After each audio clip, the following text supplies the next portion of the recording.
like a Hellcat. Hello everyone, welcome back to my channel. कैसे हैं आप लोग? आशा करता हूँ आप सब लोग ठीक और हेल्दी है।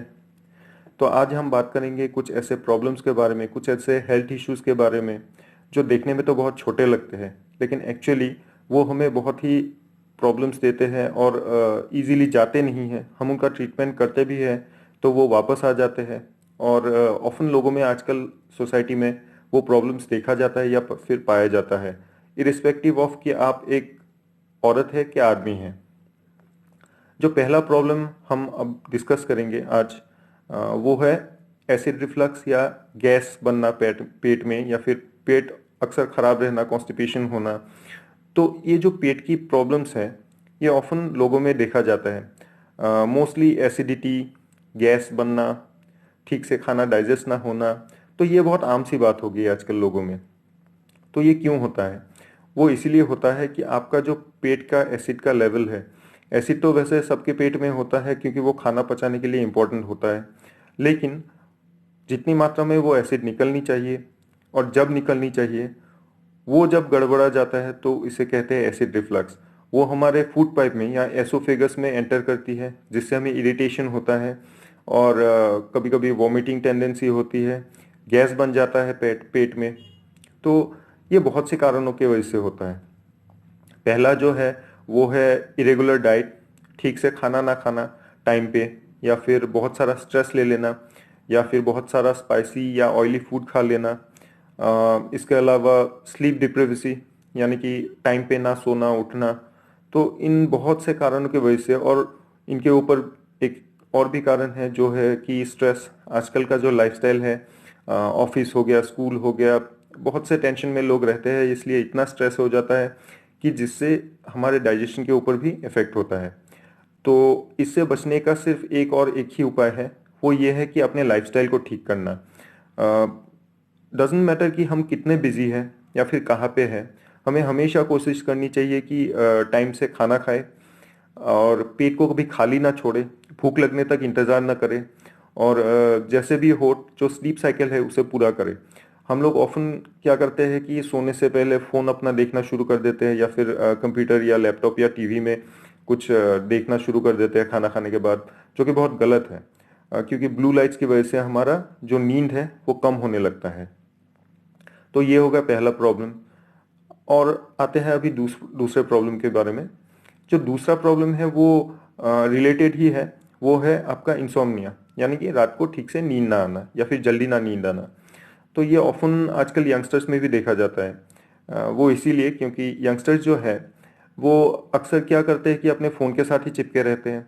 सोशल मीडिया हो गया या फिर दूसरा कुछ, तो वो अपने फ़ोन में वो सब देखते रहते हैं, और खाना खाने के बाद भी वो रात को वही सब देखते रहते हैं। देखते देखते उनका जो होता है कि जो नींद आने की टेंडेंसी है वो कम हो जाती है, क्योंकि वो कंटिन्यूस एक स्क्रीन में देख रहे हैं और ब्लू लाइट उनके आंखों में जा रहा है। तो इसका इलाज एक ही है कि एक टाइम पे रात को खाना खाने के बाद फ़ोन स्विच ऑफ कर दिया जाए। नहीं तो क्या होता है कि आपका स्लीप साइकिल जो है वो गड़बड़ा जाता है, उसके बाद आपका पूरा दिन का रूटीन गड़बड़ा जाएगा, आप टायर्ड फील करेंगे दिन भर। और ये प्रॉब्लम्स एडल्ट्स में भी देखा जाता है या फिर बड़े लोगों में भी देखा जाता है जो जॉब कर रहे हैं। क्योंकि अक्सर ऐसा होता है कि दिन भर इतना स्ट्रेस होता है कि दिमाग को रिलैक्स करने का टाइम ही नहीं मिलता, और जब हम सोने लगते हैं तो उस टाइम ठीक से नींद नहीं आती। तो इसके लिए भी बहुत ज़रूरी है कि जो लोग ऑफिस में काम कर रहे हैं या फिर कहीं पे बिजनेस कर रहे हैं, वो एक टाइम ज़रूर ऐसा निकालें, इवनिंग को या फिर रात को, जब वो लोग कुछ ऐसा अपना हॉबी से रिलेटेड काम करें जिससे उनका माइंड रिलैक्स हो, और जहाँ पे कुछ भी डिजिटल या फिर कुछ भी मशीनरी इन्वॉल्व ना हो। जैसे कि पास के पार्क में या कहीं पे वॉक कर लिया, थोड़ा फ्रेंड के साथ बात कर लिया। तो इससे क्या होता है कि दिन भर का जो स्ट्रेस है वो स्ट्रेस लेवल कम हो जाता है और हमें अच्छे से नींद आती है। और टाइम से सोना भी बहुत ज़रूरी है। अगर आपने 9 या 9:30 बजे खाना खा लिया और 10 बजे तक बिस्तर पे चले गए तो आपको टाइम से नींद भी आएगी, लेकिन आपने खाना ही खाया 12 बजे और बिस्तर पे गए 12:30 को, तो फिर ऑब्वियसली नींद आते आते देर हो ही जाएगी। तो ये तो हो गया इंसोम्निया, दूसरा प्रॉब्लम। तीसरा जो प्रॉब्लम है वो है टायर्डनेस, दिन भर टायर्ड फील करते रहना या फिर कमज़ोर फील करते रहना। कई केसेस में तो ऐसा होता है कि रात को आपका अगर स्लीप साइकिल ठीक नहीं है तब भी ये होता है। बट अगर आपका स्लीप साइकिल ठीक है, आपका खान पान भी ठीक है, तो ऐसा भी हो सकता है कि आपकी बॉडी में कोई डेफिशिएंसी है। तो अगर आपको फील हो रहा है कि बाकी सब ठीक है लेकिन फिर भी आप टायर्ड फील कर रहे हैं, तो डॉक्टर को एक बार ज़रूर दिखाइए, क्योंकि ये किसी चीज़ की डेफिशिएंसी का नतीजा हो सकता है। तो ये हो गया आपका थर्ड प्रॉब्लम। जो फोर्थ प्रॉब्लम है ऑफन दिखाई देता है, वो है स्ट्रेस या फिर डिप्रेशन।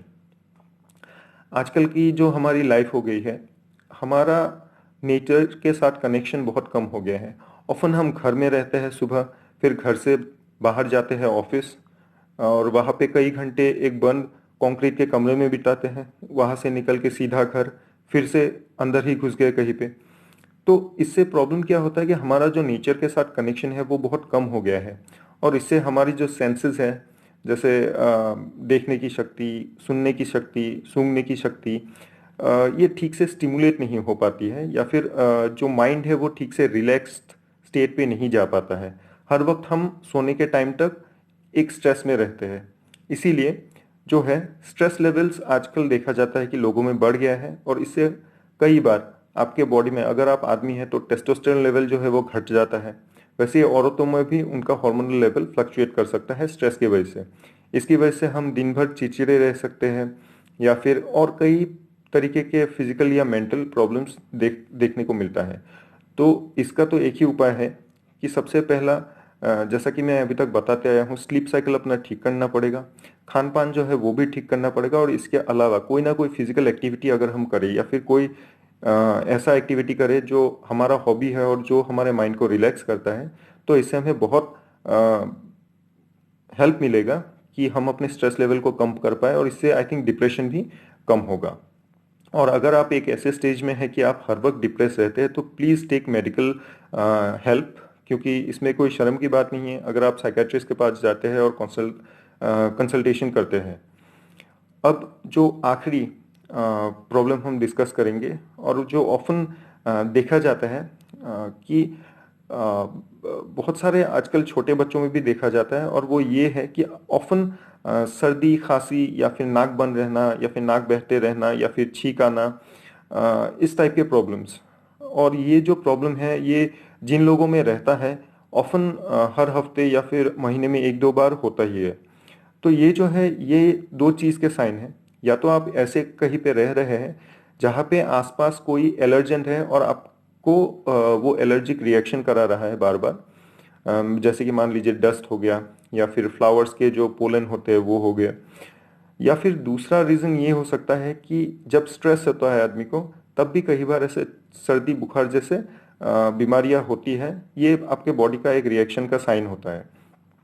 तो आप एक बार देखिए आपके आसपास, अगर आपको किसी चीज़ से प्रॉब्लम है, यानी कि धूल धूल मिट्टी से या फिर पोलन से, तो उनसे दूर रहिए। और अगर आप बार बार स्ट्रेस में रहते हैं, तो जैसा कि मैंने पहले वीडियो के पहले में बताया, वैसे तरीके आप यूज़ कर सकते हैं, साथ में योगा भी कर सकते हैं, ताकि आपका स्ट्रेस लेवल थोड़ा कम हो। और ये जो छोटी छोटी प्रॉब्लम्स होती है, ये देखने में तो छोटी होती है और सुनने में सोचने में छोटी होती है, लेकिन ये जो है हमारे लाइफ को ऑफन बहुत इम्पैक्ट करती है। तो बहुत ज़रूरी है कि ऐसे छोटे छोटे प्रॉब्लम्स या लाइफ कंडीशन से हम बचें। और जो फ़ोन या फिर डिजिटल चीज़ों का यूज़ है, उन्हें कुछ घंटे तक लिमिटेड रखें अपने लाइफ में। नेचर से फिर से जुड़ने की कोशिश करें, सुबह सनराइज या फिर सनसेट देखें, बाहर थोड़ा जाए, थोड़ा खाली घास में नंगे पैरों से चले, थोड़ा नेचर के साथ इंटरेक्शन हो, और कुछ ऐसा करे जिससे हमारा माइंड दिन भर के आखिर में रिलैक्स्ड हो।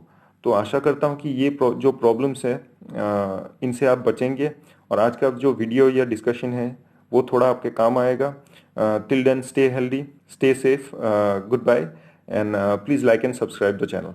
Thank you.